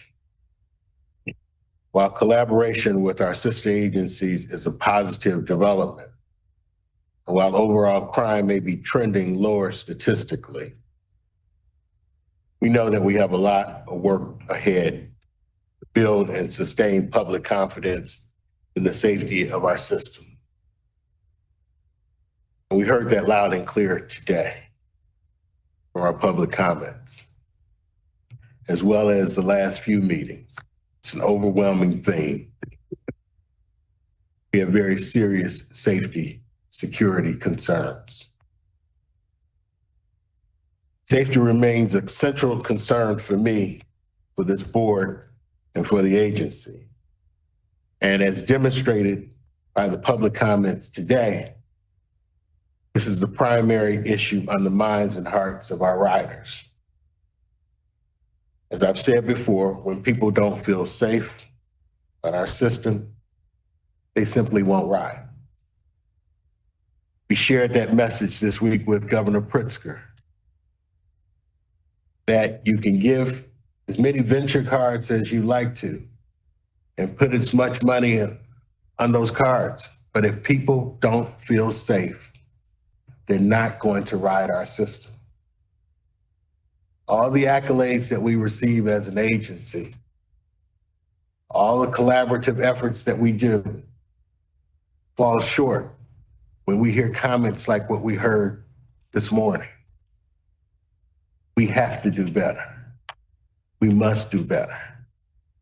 And I need to see an extraordinary effort from the leadership of this agency to find ways to do better in terms of safety and security. It is the utmost priority of this chairman of this board. Trends have to change, and we must do better. To make sure we're staying on track and holding onto this theme, I believe that we ought to hold each other accountable. So every month, I want to receive a regular update on progress with our security enhancement plan. I want to know that it's working. And if it's not working, I want to see how we can improve it. If we have to make changes from the top down in order to effectively change the trend, then I strongly suggest we do that. But when families come before us, like what we heard this morning, that have been devastated then the buck stops here with this board and with the leadership of this agency. We must do better to regain the public confidence. Lastly, I want to congratulate the team on the restoration of the grant funding for the Red Line Extension project. I believe you guys did an extraordinary job on working, coming together to keep a promise that was given more than 50 years ago to the far South Side. So again, thank you to you and the entire team for your continued effort. I know it's hard. Some of this is not any one person's responsibility, but we've got to work together to change the trend. Thank you. At this time, I open up to any other board members who want to respond to President Pearson's remarks. Echo the sentiments of our chairman, but I especially want to say congratulations to our legal team and to you for leading us through this time of not backing down from the administration that shall remain nameless. I think that was a bold move and that paid off. So congratulations on showing that Chicago grit. Great job.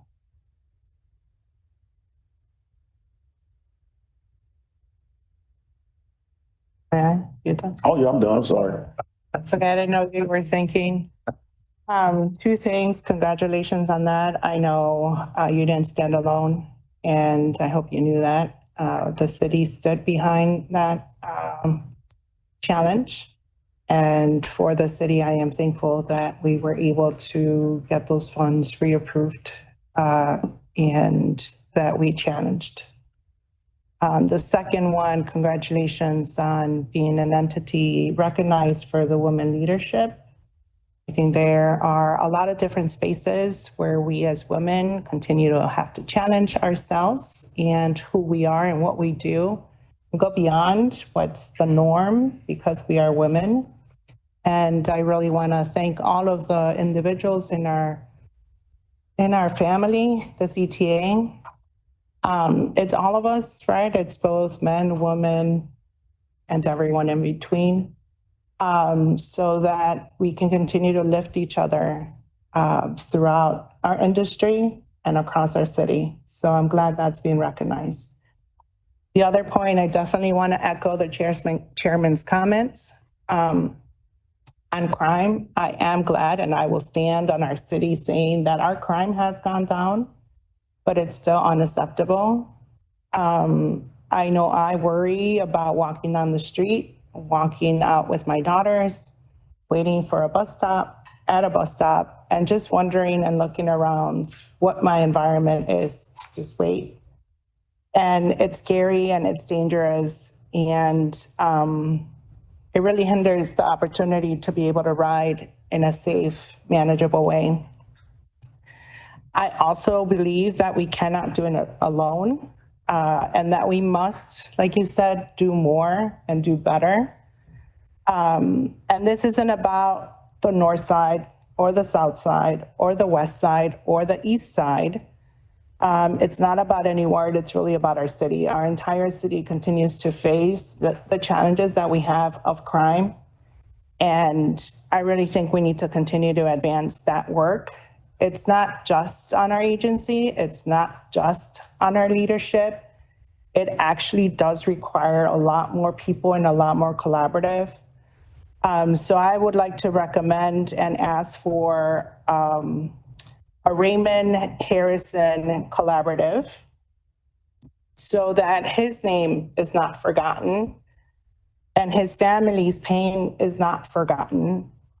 And I would like to request for us to lead an effort with the CTA, the mayor's office, the governor's office, the Chicago Police Department, the Chicago Park District, the unions, and nonprofit organizations to come together and really think about what we're doing together around crime, specifically in our system, but across, because this isn't just about our system. This is a whole network of systems that need to be enhanced and worked on. And this has nothing to do with interims or no interims or permanent people or not. And we really need to make this sustainable. So I would ask that we bring these entities together and really think at small step and big steps to make a difference together. Absolutely. Thank you, Director, for sharing that. There is a level of coordination happening already, and we can absolutely more formalize it in the memory of Mr. Harrison. And as the chairman mentioned, we have to do more, and not just our agency. We all have to do more, and we all need to come into those spaces with a whole lot more open mind and readiness to move on things. I know we can all talk and we can all convene, and yes, we had a meeting, but I think we really need to take action on the things that we need to do. And short term and big terms will all make a huge difference. Mm-hmm. Thank you.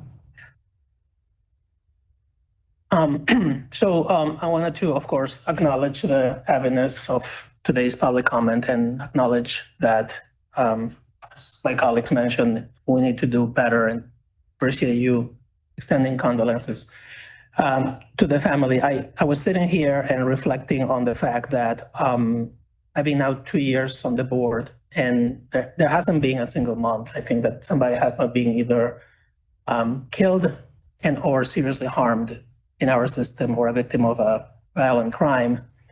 And I feel that we have, as a city and as a country, normalized that in a way that sometimes we forget the basics of how traumatic and impossible that should be. And yet here it has become normalized. And there's a lot of systemic issues behind it. But I want us to keep reminding ourselves we need to not, this is not normal. This is not normal stuff. It shouldn't be happening. This doesn't happen in other countries and other systems, you know. And the cognitive dissonance or the distance between reading what the mission of this agency is, which is to deliver quality, affordable transit services that link people, jobs, and communities. The distance from this to what you all are being called to do is huge, because you are called to be, when I say you all, I mean the workers of the organization, the leadership, grief counselors, social service providers, supportive housing experts, helping the homeless, violence interrupters. You're supposed to be also a law enforcement agency. You're supposed to provide first aid to people who have overdoses in the system. This is a lot you're carrying. That is not what you should be doing, but you are.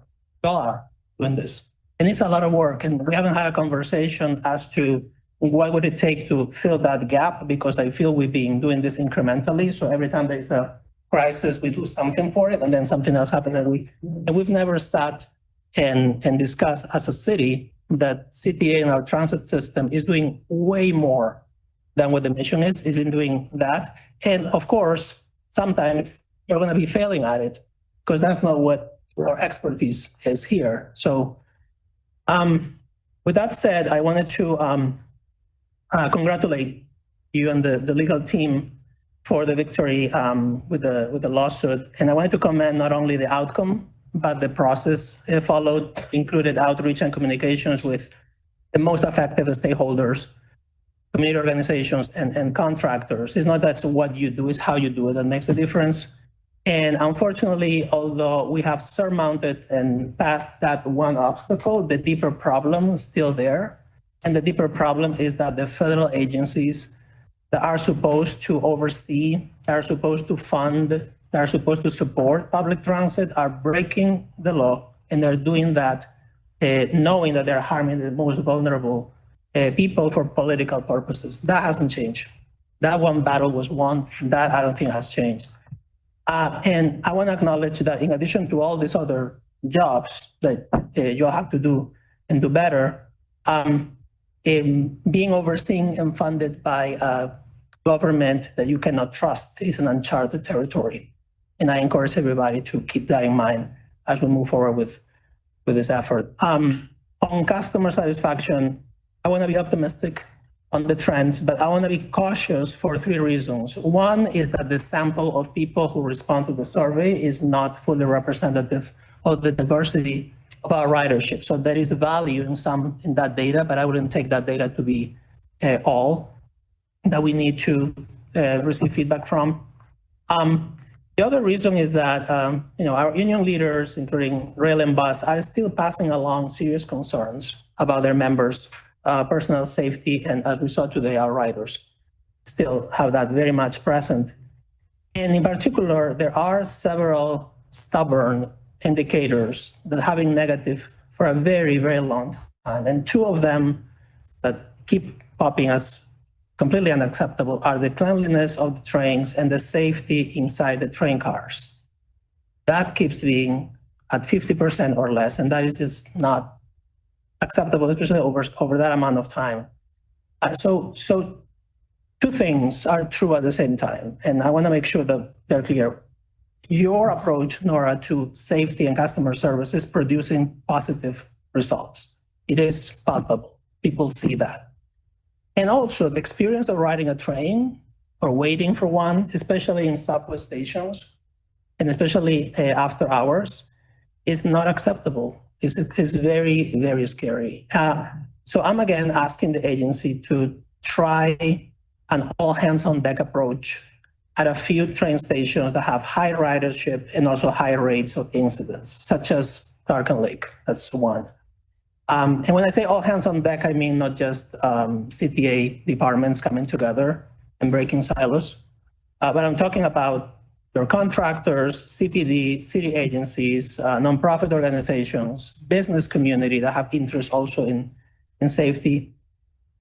And I know that we cannot solve all these problems all at once and everywhere, but what if we selected a few higher ridership stations, let's say one in the north, and south, and the west side, and one downtown, and went all in? And what if we did a whole search of resources for everything, for security, for customer experience, for cleaning, for all of that? So I'm gonna put it out there. I've been mentioning this for a while, and I think, again, the systemic reasons and causes and roots of why we are in this state of disarray, we cannot tackle. But I think we can do that more targeted approach and start there. And I wanted to end on a positive note. I want to celebrate the collaboration between CDOT and CTA on Divvy, on better streets for buses, on green improvements. These are not easy collaborations. And again, I want to point out, this shouldn't be that complicated, but again, we live in a city and a system that is not normal. This collaboration should be easy, and it took multiple years to the staff to get it done. But I want to today celebrate it. And I want to make sure that they become a foundation for something bigger and better with CDOT and other agencies, so we can deliver the excellent experience for transit riders, not only when they take the train, when they take the bus, but also when they're walking to, when they're walking from, when they're waiting for. That's what it takes to create a system that works. So that's all for today. Thank you, Director, for all those ideas and that feedback. We'll work on those. Certainly the intention of a lot of this work on the stations is to illustrate what investment in stations can bring in terms of greenery, in terms of upkeep, but your thought of making it kind of coordinated and targeted so that people always have in mind what an ideal situation looks like is an important one. So thanks. Thank you. Our next order of business is the approval of the minutes of the regular board meeting March 11, 2026. May I have a motion to approve? So moved. Second. It's been moved by Director Ricao, seconded by Director Ortiz, that the minutes from March 11th, 2026 be approved as submitted. We'll take a roll call vote. Director Ricao? Director Ortiz? Yes. Chairman Barclay? Yes. Director Jakes? Yes. The motion passes. Our next item on the agenda is executive session. Attorney Baker, it's my understanding that today we have an executive session. That's correct, Chairman Barclay. There will be an executive session today pursuant to the Illinois Open Meetings Act 5 LICS 120 sections 2C, 11, and 21. I will now entertain motion to recess into executive session with reasons stated by council. Second. It's been moved by Director Rakeo, seconded by Director Ortiz, that the board will recess into executive council for the executive session for the reasons stated by council. We'll take a roll call vote. Director Rakeo? Yes. Director Ortiz? Yes. Chairman Barclay? Director Jakes? Yes. Motion passes.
Motion to return to open session. So move. Second. It's been moved by Director Riquelme and seconded by Director Ortiz that the board return to open session. We'll take a roll call vote. Director Riquelme, Yes. Director Ortiz, Yes. Chairman Barclay, Yes. Director Jakes. Yes. Motion passes. In item 6A, the board reviewed the closed session meeting minutes for March 11th, 20. And please have a motion to approve the closed session minutes for March 11th, 2026. So moved. Second. It's been moved by Director Riquelme, seconded by Director Ortiz that the closed session minutes from March 11th, 2026 be approved. We'll take a roll call vote. Director Riquelme. Yes. Director Ortiz. Yes. Chairman Barclay. Yes. Director Jakes. Yes. Motion passes. We will now address agenda item number 7. 6. 6, I'm sorry.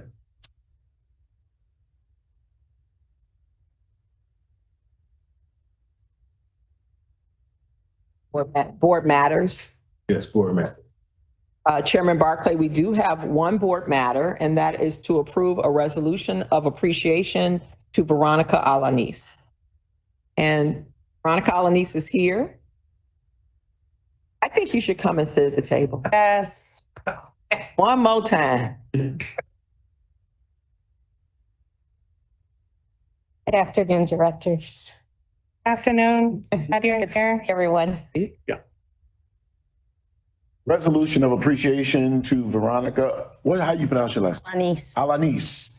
Whereas Veronica Alanis has dedicated 17 years of exemplary service to the Chicago Transit Authority, demonstrating a deep commitment to the authority's mission and its riders. And whereas as Chief Operating Officer of the authority, Veronica Alanis has been instrumental in the successful implementation of major agency initiatives, including historic capital projects such as the Red and Purple Modernization Project, the 95th Street Terminal Improvement Project, and the Red Line Extension Project. And whereas Veronica's leadership as Chief Operating Officer has been critical to historic milestones for the authority, including continuing transit service for riders during the COVID-19 pandemic, achieving historic operator hiring numbers to expand service, successful transit operations during the 2024 Democratic National Convention, and most recently securing historic levels of funding from the Illinois State Legislature for transit in the region. And whereas, in addition to her role as Chief Operating Officer, throughout her distinguished tenure, Veronica has served in numerous senior leadership roles, including Chief of Staff,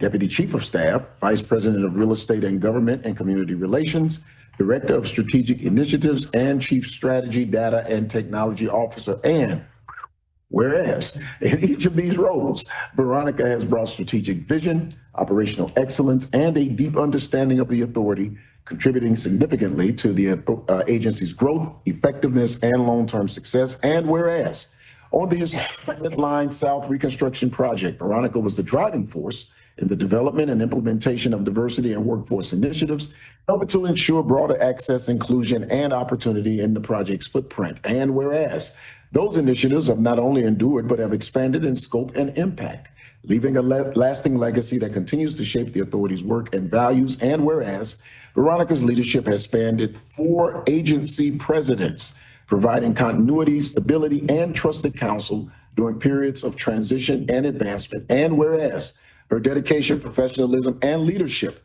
is acknowledged, respected, and admired by her colleagues, agency partners, and stakeholders alike. Now, therefore, be it resolved that the Chicago Transit Board hereby expresses its sincere gratitude to Veronica Alanis for her 17 years of outstanding service and leadership. And be it further resolved, the board commends her for her lasting contributions to the Chicago Transit Authority and to the communities it serves, and extends its best wishes for continued success and fulfillment in her future endeavors. Resolution number R026, adopted by the Chicago Transit Board, April 8th, 2026, where Lester Barclay is our chair.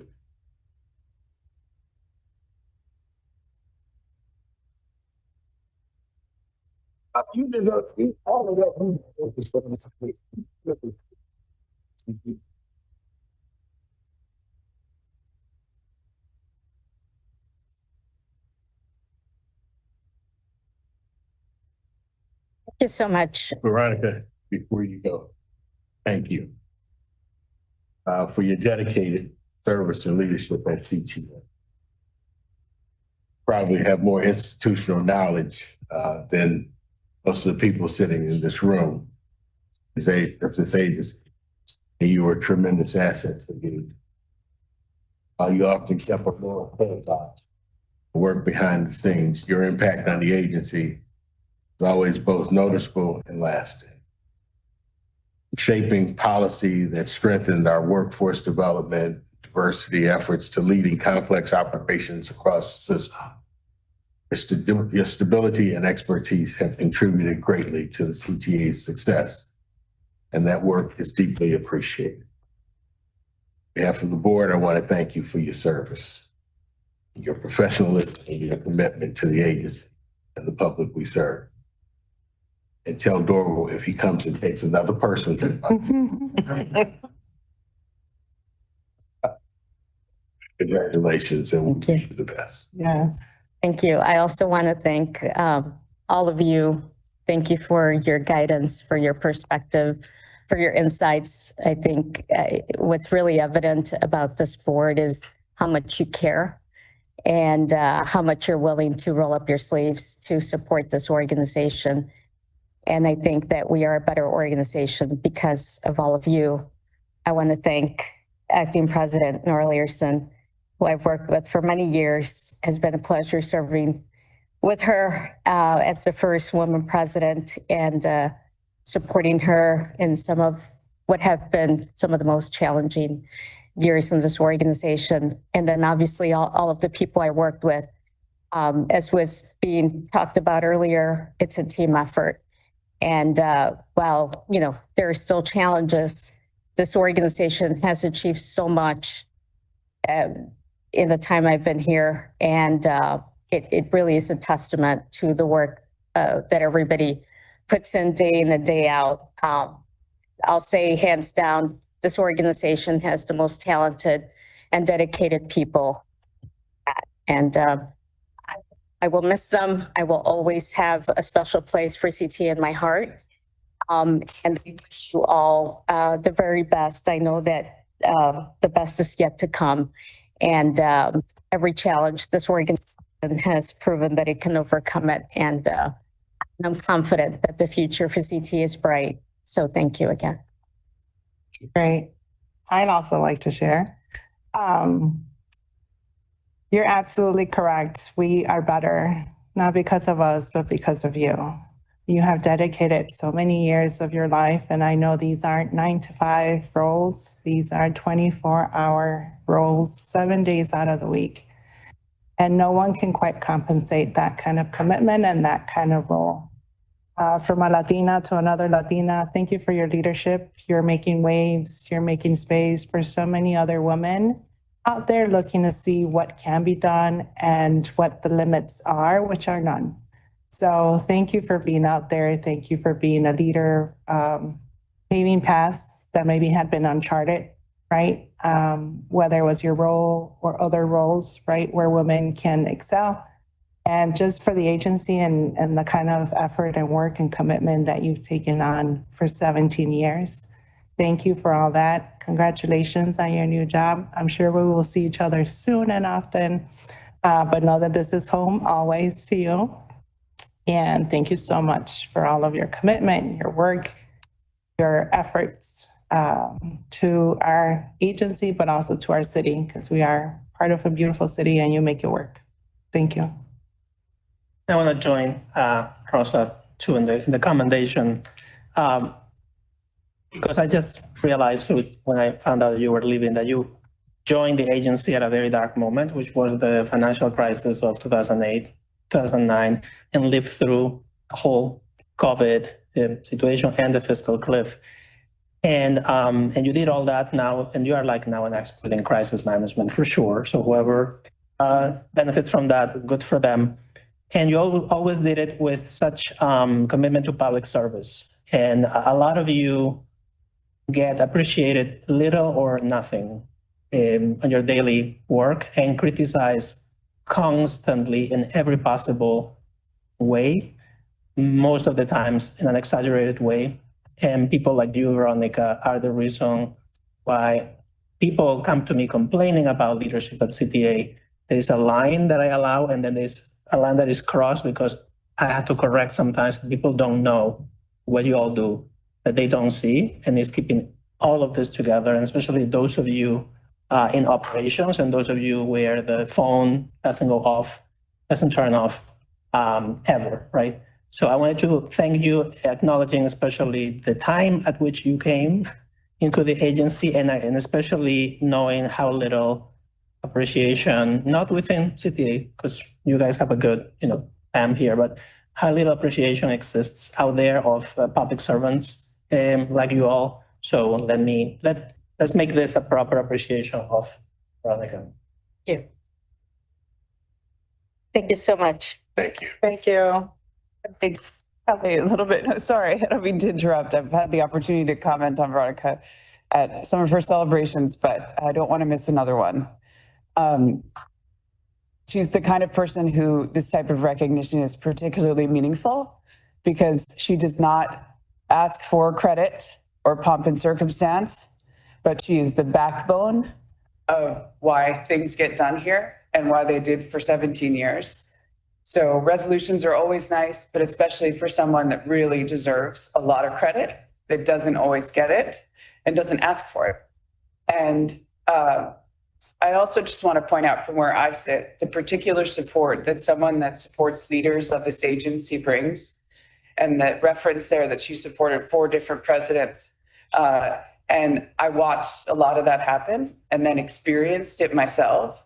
And it is the true essence of professionalism and love for this agency, that no matter who is in that chair, she supports them 100%, their vision 24 hours a day without wavering. And it's quite moving, and it demands that of everyone around her. As Steve, my chief of staff, says, like, Veronica's not complaining, so I can't complain. And, she brings that vibe around. She, with grace and poise, she meets every moment and always makes you feel like you have a rock beside you. And it is so important for the health of this agency to have that type of person with you. And the other thing I just add that people may not always see, Veronica has an incredible political instinct that you might not realize, and a keen political history in this city. And in the halls of Springfield, as I navigated some very tricky moments, Veronica gave me really great advice, and she is an asset to this city in that way. And it's always with people and serving people in the best way possible in mind. And I just want to thank you for your service. The last thing I'll say, and I won't get too personal, but there are certain moments that leaders of this agency share, and it goes unspoken. But as women in charge, what the experience is and the moments that we shared in an unspoken way about what that is like, I will remember for the rest of my life. And I thank you so much for that support, and can't wait to see what you do next. Thank you so much. Yes. Thank you. I'll miss all of you. And again, I wish you the very best. I know that CTA will be a better agency moving forward. I know it's been challenging times, but I know, again, the best is yet to come. So. Thank you. Can we do a round of applause?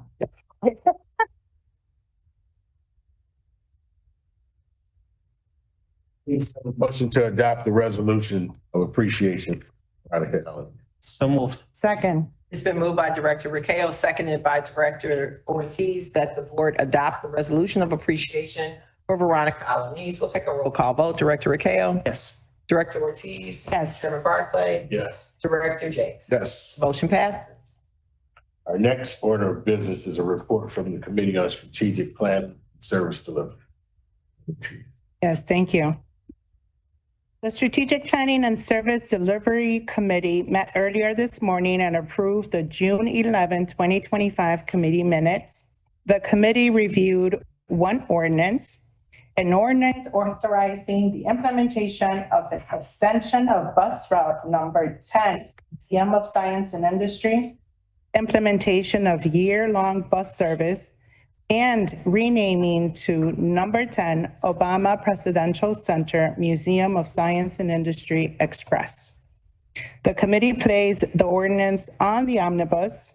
The committee approved and recommended the board approval the ordinance. That concludes my report, Chairman Barclay.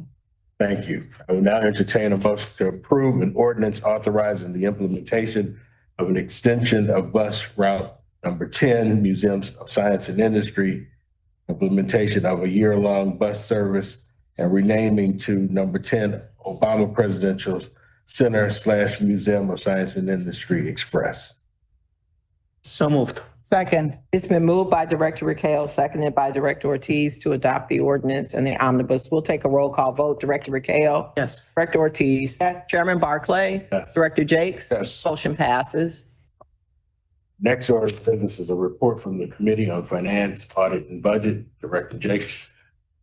Mr. Chairman, the committee met earlier this morning and approved the March 11th, 2026 committee minutes and reviewed the finance report. The committee reviewed the following 7 ordinances.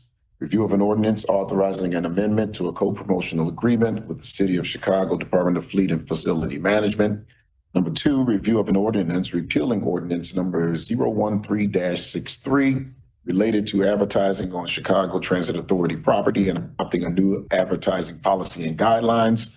Number 3, review of an ordinance authorizing a co-promotional trade agreement, City of Chicago through its Department of Cultural Affairs and special events for 2026. Number 4, review of an ordinance authorizing an intergovernmental agreement with the City of Chicago through its Department of Transportation for infrastructure improvements. Number 5, review of an ordinance authorizing an intergovernmental agreement with the City of Chicago through its Department of Transportation for land management and natural services. 6, review of an ordinance authorizing an intergovernmental agreement with various City of Chicago departments to create a bundled fare product with Divvy. 7, review of an ordinance to repeal ordinance number 001-66 related to administration of performance evaluations and to approve adoption of existing performance evaluation practices. The committee also reviewed 2 contracts. The committee placed the 7 ordinances and 2 contracts on the omnibus.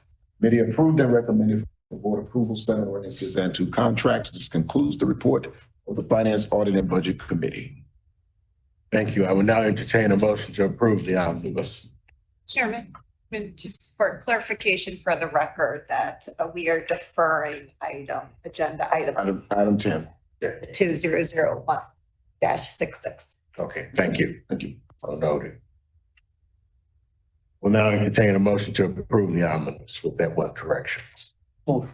Second. It's been moved by Director Riquelme, seconded by Director Ortiz to approve the omnibus for that as it was submitted by the Committee on Finance, Audit, and Budget for board approval. We'll take a roll call vote. Director Riquelme. Yes. Director Ortiz. Yes. Chairman Barclay. Yes. Director Jakes. Yes. Motion passes.